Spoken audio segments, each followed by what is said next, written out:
Hello and welcome back. Today I'm bringing this program to all my viewers who have been told by their partners that they snore loudly at night and their partner have to sleep in a different room.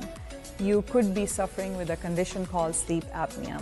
Sleep apnea explains itself. Apnea means a stop to breathe and sleep means sleep. So if you are having interruption in sleep and you're stopping to breathe, you could be at a risk for sleep apnea. Sleep apnea has many characteristics and I'm going to name a few. If you are experiencing loud snoring at night, if you are gasping for air at night, if you're waking up in the middle of the night and unable to go back to sleep, if you are waking up in the morning with a headache, if you're waking up with extreme fatigue and tired and lethargy and difficulty to stay awake during the day, if you are feeling like you need to take some naps during the day, if it is difficult for you to pay focus and attention at work, if you are gaining weight, if you are feeling like that your brain is foggy and fuzzy, if you are having all of these symptoms or some of these symptoms, then you could be suffering with a condition called sleep apnea. I'm going to tell you who is at a risk for sleep apnea because it's a very important question. Anybody who gains weight, who gains 5 to 10 pounds of weight, excessive weight, patients who are obese and overweight, they're all at a risk for sleep apnea. Being a male itself is a high risk for sleep apnea.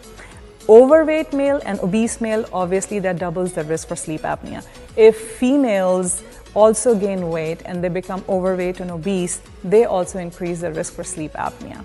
If you have narrow passages in your upper airways, which has to be told to you by your doctor, of course, then you are at a risk for sleep apnea. If you have a family history of sleep apnea, that increases your risk as well.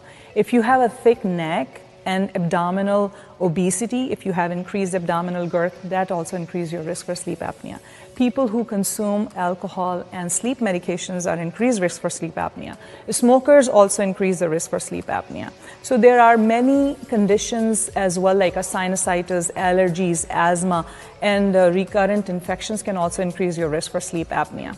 Now, once you are diagnosed with sleep apnea, what are the complications of sleep apnea and what can it do to you? Sleep apnea can cause sudden cardiac death. It's a very serious condition and it's a very dangerous condition. It should be diagnosed early and it should be treated early, and it can be prevented as well. Sudden cardiac death can be prevented by correcting the sleep apnea. It can cause high blood pressure and can lead to hypertension. It can cause high cholesterol levels and can cause heart disease. It can cause increased blood sugar levels and can cause diabetes mellitus. It can increase your risk for having accidents if you are driving and being very sleepy and fatigued during the day. It can also cause sleep-deprived partners, which is of course a problem. It can cause mood disorders, depression, fatigue, and irritability. Now, if you think that you have sleep apnea, what is your next step? You should go to your doctor and you should get a sleep study done. Sleep study can be done at home, which is a screening sleep study, and if that is abnormal, your doctor can also suggest in-lab sleep study, which is more accurate.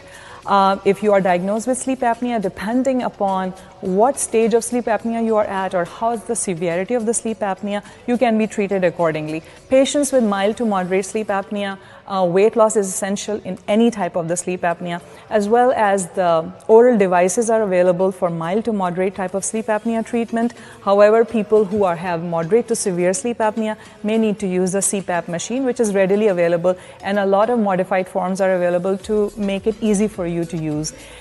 Some people also require surgery. It is up to your doctor who recommends you what kind of treatment you need for the sleep apnea. So if you have any of those symptoms that I just explained, please go and check with your doctor, get a sleep study done, and get it self-treated. Thank you so much for listening and see you next week.